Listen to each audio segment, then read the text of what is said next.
when 8-year-old Henry Mitchell followed a weak, groaning sound deep into the Georgia pine forest. He discovered a massive man chained to an oak tree, half buried in dirt and leaves. Beaten so badly his face was unrecognizable, with 2 words barely visible on his blood-soaked leather vest that made Henry's heart stop. Hell's Angels! He had no idea that refusing to leave this dying stranger would be the beginning of a sequel of horrifying events that had unfolded over the next few hours. But it also proved that sometimes the people we're taught to fear are the only ones willing to die to protect us. Before we dive into this story, where are you watching from right now? Drop your city in the comments below. Because what happened in Dalton, Georgia proves something that every American town needs to hear. That prejudice can kill you faster than any bullet. And if you're someone who believes that courage isn't about what you wear or how you look, that it's about what you do, then hit that subscribe button right now. Now let me ask you this. If you found someone dying in the woods, someone covered in blood, wrapped in chains, wearing patches that society taught you to fear, would you stay and help them? Or would you walk away and let them die? So buckle up. Now let's get into the story. Henry Mitchell never imagined that collecting firewood for his grandmother's stove on a Saturday morning in October would lead him to a man chained to a tree and left to die, or that refusing to walk away from something terrifying would set in motion a chain of events that would bring 2,000 motorcycles to Dalton, Georgia, and prove that sometimes the smallest act of courage can shake an entire brotherhood to its core. Out of the dense Georgia pines and the smell of moss and old earth came a sound that didn't belong, a weak, ragged groan like a dying animal trying to call for help. And when Henry followed that sound deeper into the woods where the sunlight barely reached, he discovered something that would change his small town forever. A massive man in torn leather and heavy chains, half buried in dirt and leaves, his face swollen beyond recognition, with 2 words barely visible on the back of his blood-soaked vest that made Henry's heart stop. Hell's Angels. The Georgia sun filtered through the tall pines in scattered beams, casting long shadows across the forest floor. Henry Mitchell, 8 years old, 70 pounds, soaking wet, wearing a faded Braves t-shirt and jeans with holes in the knees, dragged his canvas bag behind him, picking up fallen branches and stuffing them inside. Grandma Martha needed firewood for the old cast-iron stove in the kitchen. Money was tight since Mom and Dad died, and firewood was free if you knew where to look. Henry knew these woods. He'd been collecting firewood here since he was 6. But today, something was different. The birds were too quiet. The air felt wrong, and somewhere deeper in the trees, something was making a sound that turned Henry's stomach into knots. A groan. Weak, desperate. Henry stopped, his hand frozen on a branch. Every instinct screamed at him to run back to Grandma's house, to pretend he hadn't heard anything, to let the adults handle it. But what if there weren't any adults? What if he was the only one who could hear it? Henry swallowed hard and followed the sound. The trees grew thicker. The sunlight dimmed. His sneakers crunched over pine needles and moss. And then he saw him. A man massive, easily 6'3", 240 pounds, was slumped against the trunk of an ancient oak tree, half buried in dirt and leaves, like someone had tried to cover him up and given up halfway through. Heavy chains wrapped around his torso and wrists, the links cutting deep into his skin, blood dried black around the edges. His face was swollen, bruised, purple and red, one eye completely shut. His leather vest was torn and covered in mud and blood. And on the back of that vest, stitched in faded white thread, were 2 words Henry had seen on TV, in movies, in whispered conversations adults had when they thought kids weren't listening. Hell's Angels. Henry's breath caught in his throat. He should run. He should run. But the man's chest was rising and falling barely, and his lips were moving like he was trying to say something. Henry stepped closer, his hands shaking. "Mister?" His voice came out small and scared. "Mister, can you hear me?" The man's one good eye cracked open, bloodshot, unfocused. but there was something in it, awareness. He tried to speak. His voice was a ragged whisper. "Run." Henry knelt down, his knees sinking into the dirt. "I can't leave you. You're hurt." "Dangerous kid. Run." But Henry wasn't running. He pulled out his phone, a cheap flip phone Grandma had given him for emergencies, and dialed 911 with trembling fingers. The dispatcher answered on the second ring. 911, what's your emergency? "There's a man in the woods," Henry said, his voice shaking. "He's chained to a tree and he's bleeding really bad, and I think he's dying." "Okay, sweetheart, stay calm. Where are you?" "The woods off Old Mill Road, near the big oak tree. Please hurry." "Are you alone?" "Yes, ma'am." "Is the man conscious?" Henry looked at the man's face. "Barely." "Okay, honey, I need you to leave the area. It's not safe. Go back to the road and wait for the paramedics there." "I can't." "Sweetheart, you need to." "I can't leave him." Henry's voice cracked. "He's gonna die if I leave him alone." The dispatcher was quiet for a moment. Then, Okay, stay on the line with me. Paramedics are on their way. 10 minutes. 10 minutes felt like forever. Henry set the phone down on speaker and pulled his water canteen from his bag. He unscrewed the cap and held it to the man's cracked, bloody lips. "Here, drink." The man's throat worked. He managed a few sips. His eye focused on Henry. "What's your name, kid?" "Henry. Henry Mitchell. Josh King." "Hi, Mr. King. I'm Henry. And I'm not leaving you." Josh's eye closed again, but his breathing seemed a little stronger. Henry kept talking not because he knew what to say, but because the silence felt too heavy, too much like death. "My grandma says these woods are safe if you know where you're going. I come here all the time to get firewood. She makes the best biscuits. You ever had Georgia biscuits? They're really good. She puts honey on them." Josh didn't respond, but his chest kept rising and falling. Henry checked his phone. 7 minutes. "You're going to be okay, Mr. King. The ambulance is coming. They're really good. My mom," his voice caught. "My mom was in the hospital before she died. The doctors tried really hard. They'll try hard for you too. 5 minutes. Henry wiped sweat from his forehead. The woods felt too quiet, too still. "What happened to you?" Henry whispered. Josh's voice was so faint, Henry almost missed it. "Bad men left me." "They're gone now," Henry said. "And you're not alone anymore." 3 minutes. Henry heard sirens in the distance. "They're coming! You hear that? They're coming!" Josh's hand twitched. Henry grabbed it massive, scarred, covered in tattoos, and held it tight. "I'm right here. I'm not going anywhere." The sirens grew louder. Voices shouted. Footsteps crashed through the underbrush. 2 paramedics burst into the clearing, followed by a sheriff's deputy. "Step back, son," one of the paramedics said. But his tone was gentle. Henry let go of Josh's hand and backed away, his legs shaking. The paramedics worked fast, cutting the chains with bolt cutters, checking vitals, starting an IV, calling for a helicopter airlift. The sheriff knelt beside Henry. "You did good, kid. Real good. How long you been out here with him?" Henry checked his phone. 93 minutes. "A while," he said quietly. The helicopter arrived, blades thumping, wind whipping through the trees. As they loaded Josh onto the stretcher, his eye found Henry one more time. He mouthed 2 words, "Thank you." And then he was gone, lifted into the sky, the helicopter disappearing over the trees. Henry stood there in the clearing, alone, holding his empty water canteen, staring at the chains still lying in the dirt. He didn't know it yet, but those chains would change everything. Because Josh King wasn't just any man. He was a Hell's Angel, and the Brotherhood never forgets.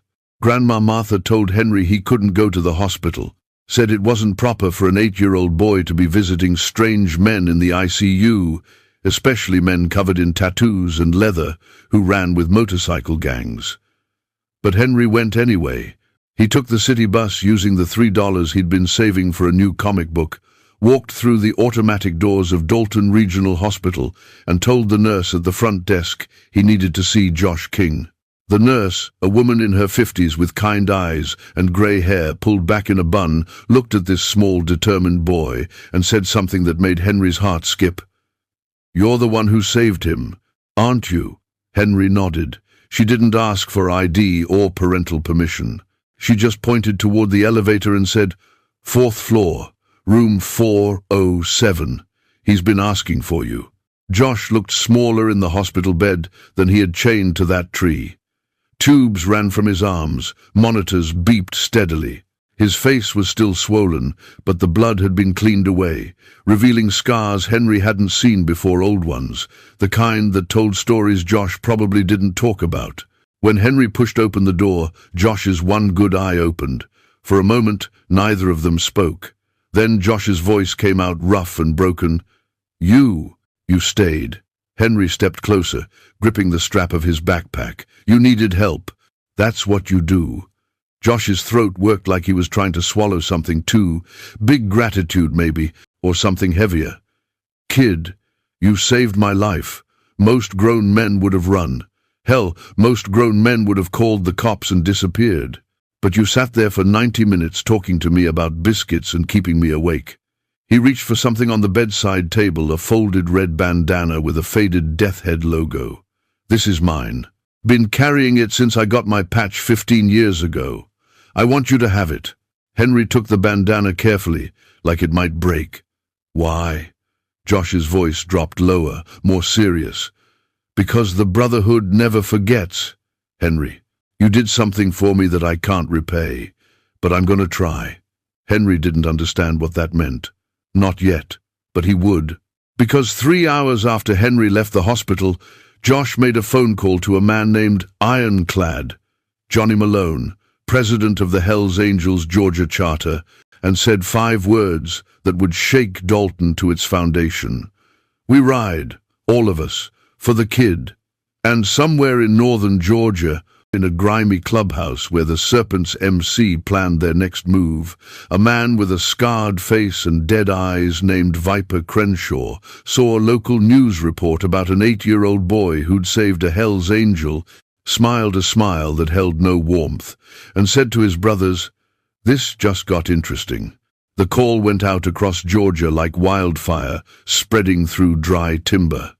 Atlanta chapter, 40. 3 confirmed. Savannah, 38. Augusta, 29. Columbus, 51. Macon, 62. Smaller chapters from Rome, Albany, Brunswick, Athens. Every Hell's Angel with a working bike and gas money began making plans to ride to Dalton, a town most of them had never heard of, to honor an 8-year-old boy most of them would never meet. By midnight, the count was at 500. By dawn, it hit 1,000. By noon the next day, Ironclad Johnny was fielding calls from chapters in Alabama and Tennessee, asking if they could ride too. "This ain't about territory," Johnny told each caller, his voice steady over the phone. "This is about a kid who saw one of ours dying and didn't run. That kind of courage, we honor it, we protect it, and we make damn sure everyone knows. You mess with our friends, you mess with all of us." But Dalton didn't see it that way. Mayor Carl Whitmore, a nervous man in his 60s who'd spent 30 years in local politics without ever facing anything more dangerous than a zoning dispute, called an emergency town meeting at the Whitfield County Courthouse. 300 residents showed up, packing the gallery, fear written across every face. "We've received credible intelligence," the mayor announced, his voice shaking slightly, "that approximately 2,000 Hells Angels Motorcycle Club members are planning to converge on Dalton within the next 72 hours. The room erupted. Mothers clutched their children. Business owners demanded police protection. Someone shouted about calling the National Guard. The mayor raised his hands. "State police and FBI have been notified. We're setting up roadblocks on all major highways. Schools will close Friday as a precaution. I'm asking everyone to stay indoors, board up if necessary, and avoid confrontation." Henry sat in the back row beside Grandma Martha, his stomach twisting into knots. This wasn't what he wanted. He'd saved a man's life, and now his town thought war was coming. Outside the courthouse, FBI Special Agent Linda Torres stood beside Georgia State Patrol Captain Mark Hendricks, both watching the live satellite feed on Torres's laptop. 200 bikes had already left Atlanta.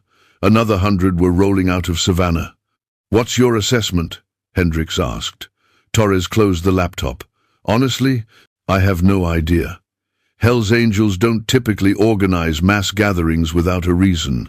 This could be a show of force, a recruitment rally, or," she paused, "or exactly what they're saying it is, a tribute," Hendricks snorted. "You believe that?" Torres looked at the courthouse where terrified residents were filing out. "I've been tracking outlaw MCs for 15 years. I've seen them do terrible things.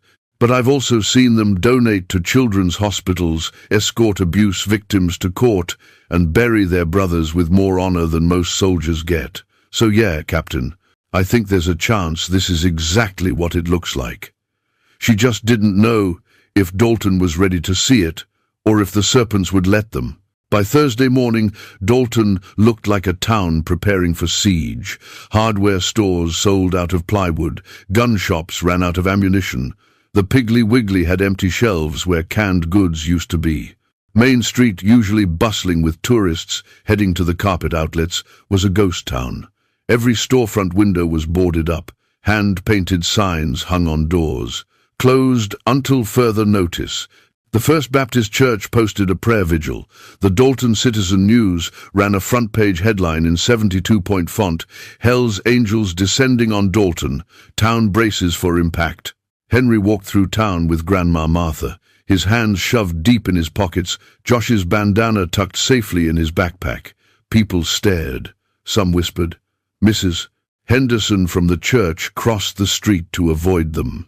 At the diner, when they sat down for lunch, the owner, a man named Floyd, who'd known Henry since he was born, walked over and said quietly, "Martha, maybe y'all should eat at home today." Grandma Martha's face went hard as stone. "Floyd Jenkins, I've been eating at this diner for 40 years. My grandson saved a man's life, and you're treating him like he brought plague to town." Floyd shifted uncomfortably. "It ain't personal, Martha. It's just, people are scared. And they're saying, if Henry hadn't what?" Grandma's voice could have cut glass. "Hadn't shown compassion, hadn't done the right thing. You want my grandson to learn that helping people gets punished?" Floyd didn't answer. Grandma stood, took Henry's hand, and walked out. They ate peanut butter sandwiches at home in silence. That afternoon, Henry sat on the porch steps and did something he hadn't done since his parents died. He wrote a letter, not to a teacher or a friend, but to Josh King, currently recovering in Dalton Regional Hospital under FBI surveillance. The letter was written in careful, shaky handwriting on notebook paper. "Dear Mr. King, my name is Henry Mitchell. You probably remember me from the woods. I'm the one who called 911. I wanted to write you because my town is really scared right now. They think you and your friends are coming to hurt people. I told Grandma that's not true, but nobody believes me. I know you said the Brotherhood never forgets, but could you please not scare my town? They're good people. They're just afraid of things they don't understand. I'm not afraid of you. You seem like a good person who had something really bad happen to him. I hope you get better soon. Your friend, Henry." He walked to the hospital and gave the letter to the same nurse who'd let him visit. She promised to deliver it. What Henry didn't know was that Josh would read that letter 3 times, his throat tightening with each pass, before picking up his phone and calling Ironclad Johnny with new instructions, change of plans. "This ain't a rally. This is a ceremony, full dress code, military formation, no revving, no shouting, no intimidation. We show this town exactly who we are." And then he did something that would make the letter go viral. He posted a photo of it on the Hells Angels Georgia Facebook page with one sentence, "This is why we ride." Within 6 hours, the post had 47,000 shares. And somewhere in a Serpent's clubhouse, Viper Crenshaw saw it and started loading magazines. Dawn broke over Dalton on Friday morning, with the sky painted pink and gold, the kind of beautiful sunrise that poets write about and photographers chase. But nobody in Dalton was looking at the sky. They were listening. because from every direction, north, south, east, west, came a sound that started as a distant hum and grew into a rolling thunder that shook windows and set off car alarms and made the ground itself seem to vibrate with something primal and unstoppable. 2,000 motorcycles were arriving in perfect military formation, and Dalton, Georgia, had never seen anything like it. They came in waves. First, the Atlanta Chapter 43 bikes in a V formation, led by Ironclad Johnny, a man built like a linebacker with a grey beard and arms covered in faded military tattoos. Behind them, Savannah, then Augusta, Columbus, Macon. Smaller chapters filled in the gaps until Main Street was lined 3 rows deep with chrome and leather and American flags mounted on sissy bars. But here's what made residents peek through their boarded windows in confusion. There was no revving, no shouting, no threats. The bikers simply parked their motorcycles, dismounted in unison like soldiers at a military funeral, and stood at attention, hands at their sides, backs straight, eyes forward, silent. Mayor Whitmore stood on the courthouse steps beside Agent Torres and Captain Hendricks, his mouth hanging open. What? What are they doing? Torres was equally baffled. Waiting. For what? I don't know. Josh King stepped out of a black SUV near the center of the formation, moving slowly, still bandaged, still bruised, but standing. He wore his full Hells Angels cut patches gleaming in the morning sun, club colors displayed with pride. In his hand, he carried something small, Henry's letter, folded carefully, protected in a clear plastic sleeve. He walked to the center of Main Street where a podium and microphone had been set up by the bikers themselves. And when he spoke, his voice carried across the silent town like a Sunday sermon. My name is Josh King. I'm Sergeant-at-Arms for the Hells Angels Georgia Charter.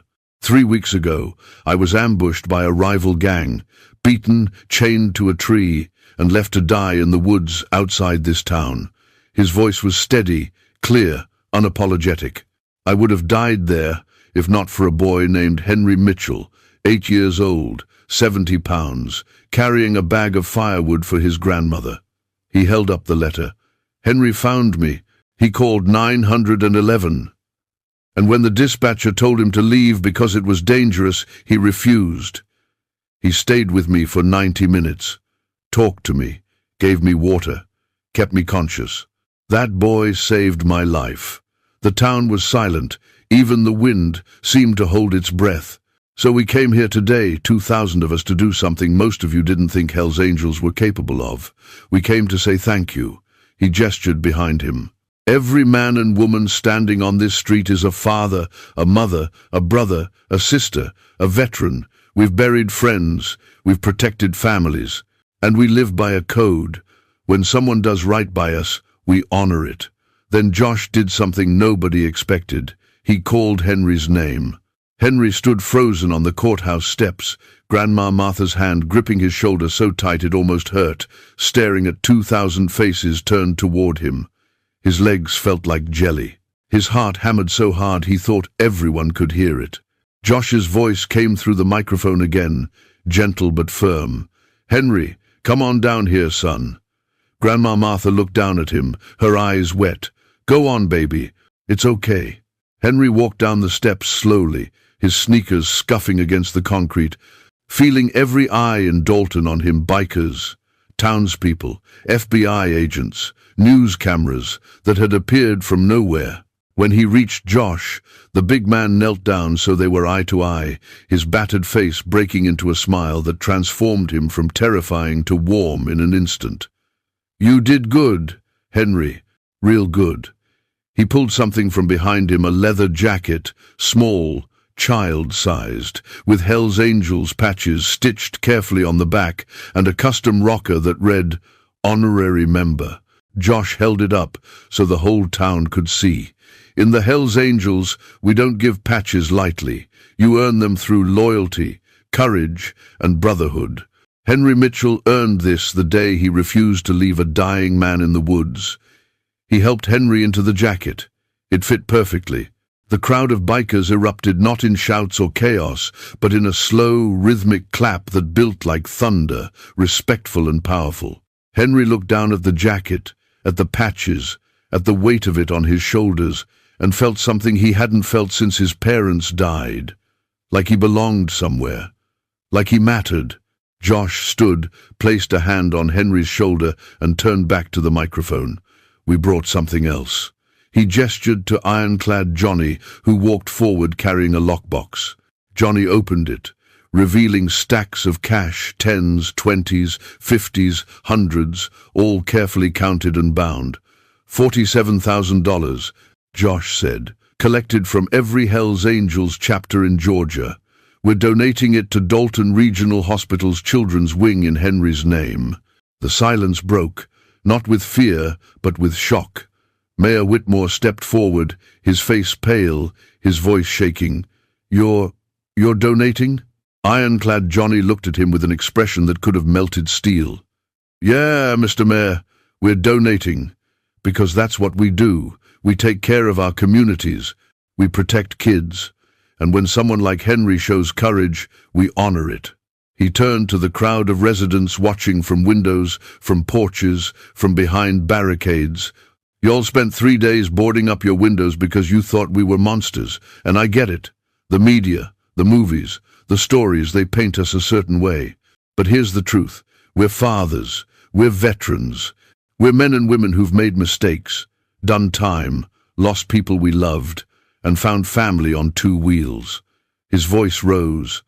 "We don't hurt innocent people. We protect them. And if you don't believe me, ask Henry."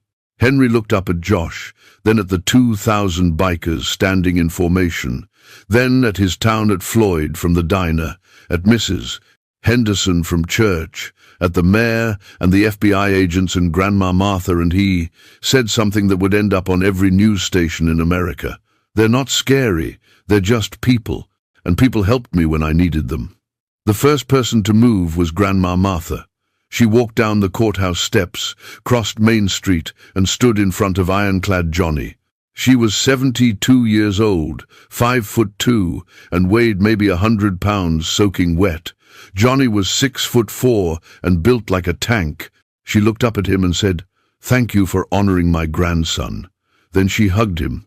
And something in Dalton broke, not in violence, but in understanding. Residents began stepping out from behind boarded windows.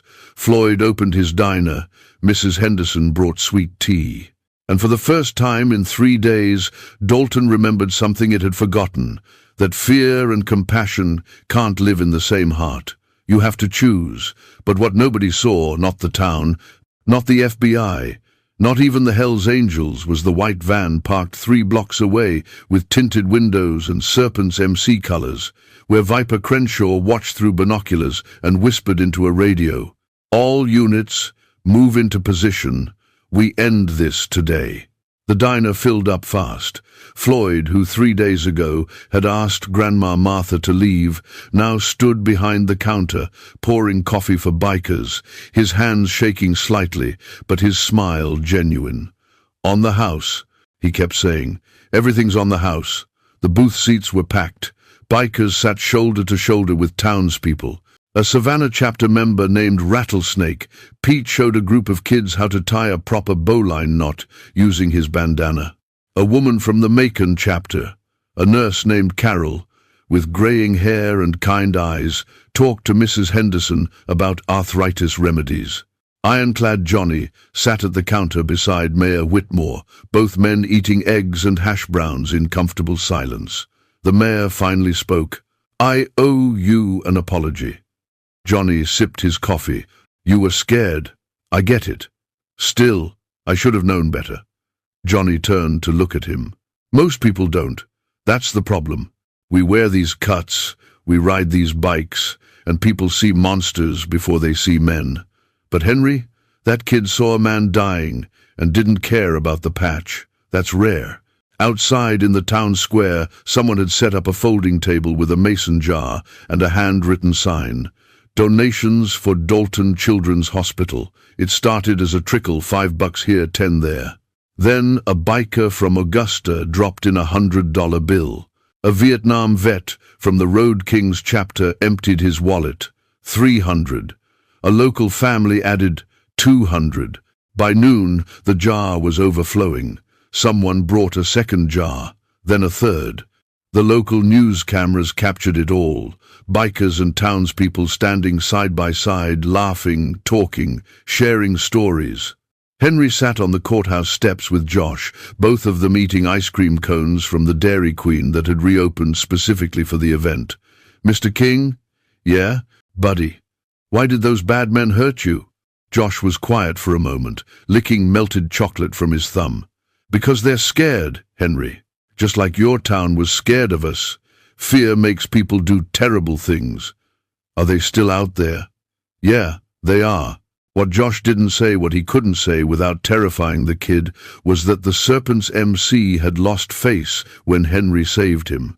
In the outlaw world, leaving someone to die was a message: we own these woods. We own this territory. But Henry's 911 call had ruined that message. And worse, the Hells Angels' response, 2,000 bikes, national media coverage, a donation ceremony had made the Serpents look weak. Viper Crenshaw couldn't let that stand. Josh's phone buzzed.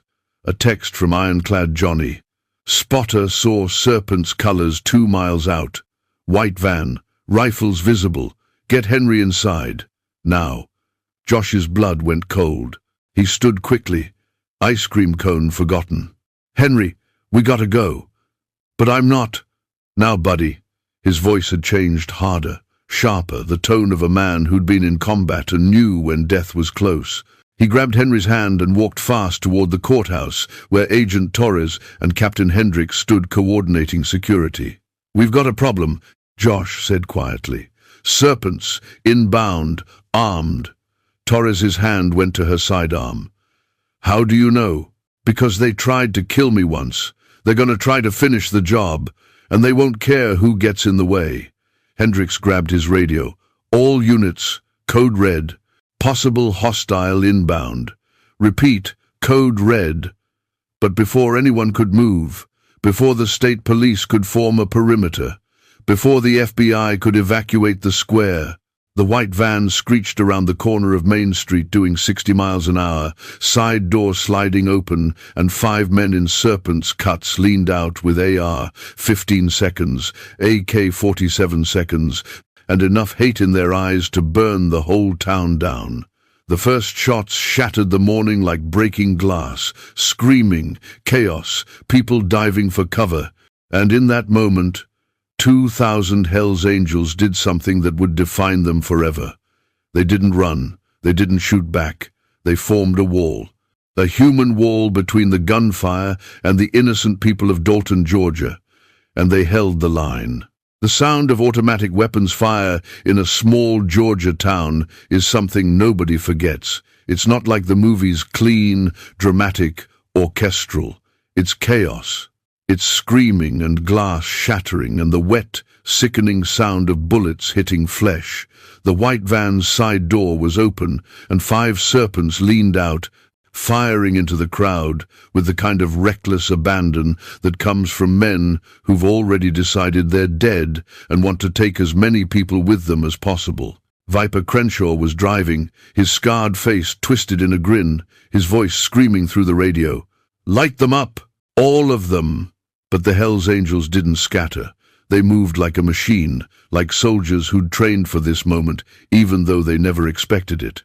Ironclad Johnny shouted one word, "Shield!" and 2,000 bikers surged forward, creating a living barrier between the gunfire and the civilians behind them. Floyd, the diner owner, was crouched behind his counter, hands over his head, when a biker named Hammer Hayes, 6'6", 280 pounds, Army Ranger veteran, threw himself in front of Floyd, taking 2 rounds to the chest and 1 to the shoulder. Hammer went down hard, blood spreading across his cut, but he stayed between Floyd and the bullets, shielding him until state police arrived. Mrs. Henderson from the church was frozen on the sidewalk, clutching her purse, unable to move, when a biker from the Savannah chapter, a woman named Wildfire, Sarah, grabbed her and pulled her behind a parked truck, covering Mrs. Henderson's body with her own as bullets sparked off the metal frame above them. Sarah took a round through her thigh but never let go. Mayor Whitmore was standing on the courthouse steps when the shooting started, too shocked to react, and it was Josh King, still bandaged, still recovering, still hurting, who tackled him to the ground, shielding the mayor's body with his own, while rounds chewed up the concrete inches from their heads. But the worst moment, the moment that would haunt Dalton for years, was when a young mother named Jessica Torres, no relation to Agent Torres, was running across Main Street with her 3-year-old daughter Emma in her arms, trying to reach the safety of the courthouse. A serpent aimed directly at them, pulled the trigger, and 3 Hells Angels men named Knuckles Martinez, Diesel Grant, and Preacher Williams threw themselves in front of that mother and child without hesitation. All 3 went down. Knuckles took a round through the neck. Diesel caught 2 in the chest. Preacher was hit in the spine. They died protecting strangers. They died protecting people who'd feared them 72 hours earlier. They died proving that the patch on your back doesn't define your heart, your actions do. State police arrived within 90 seconds. FBI tactical teams were right behind them. Captain Hendricks and Agent Torres led the coordinated response, surrounding the white van, forcing it to crash into a light pole on Main Street. The serpents tried to bail out, still firing. Bad decision. State police snipers took down 4 of them in 10 seconds. The 5th Viper Crenshaw himself tried to run, made it maybe 20 feet before Torres tackled him to the ground, cuffed him, and shoved his face into the asphalt hard enough to break his nose. The shooting lasted 4 minutes, 4 minutes that felt like 4 hours. When the smoke cleared and the sirens faded and the screaming stopped, Dalton counted the cost.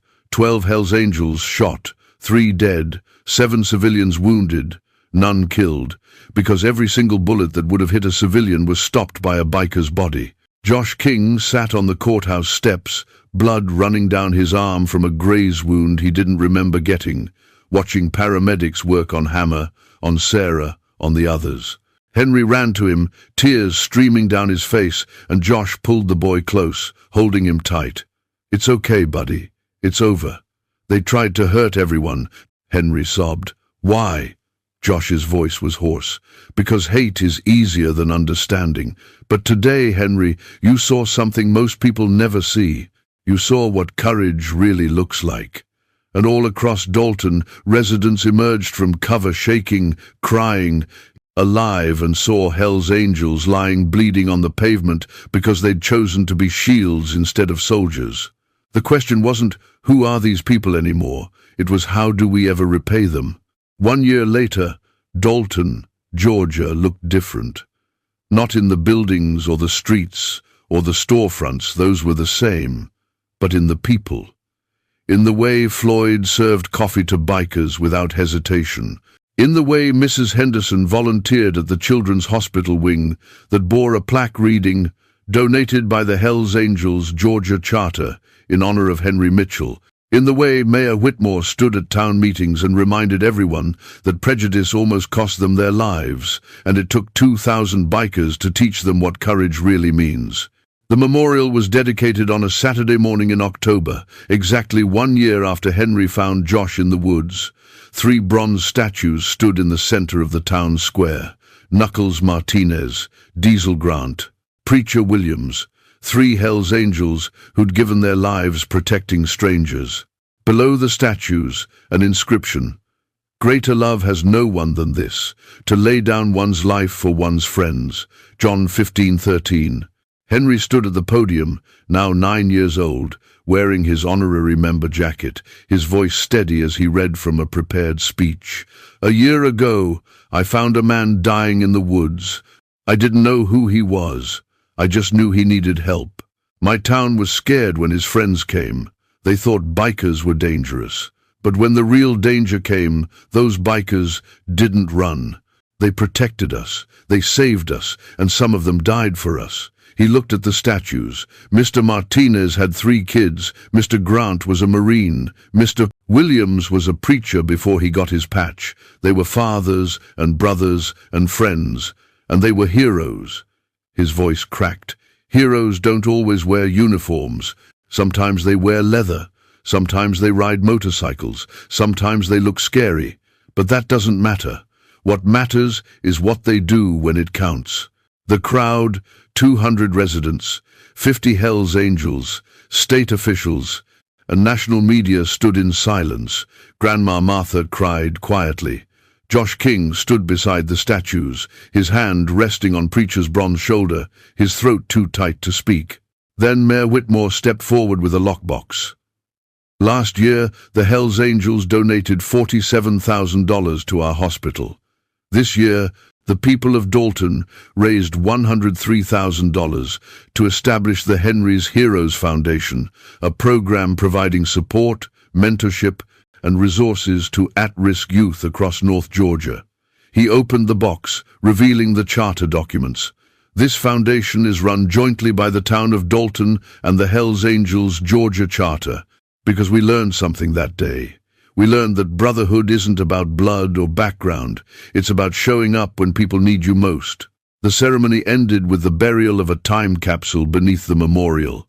Inside, Josh's chains from the oak tree, Henry's 911 call recording, photos of the donation ceremony, letters from townspeople thanking the bikers, and Henry's original letter to Josh, the one that started everything preserved in plastic, a reminder that one child's compassion can change a community's heart.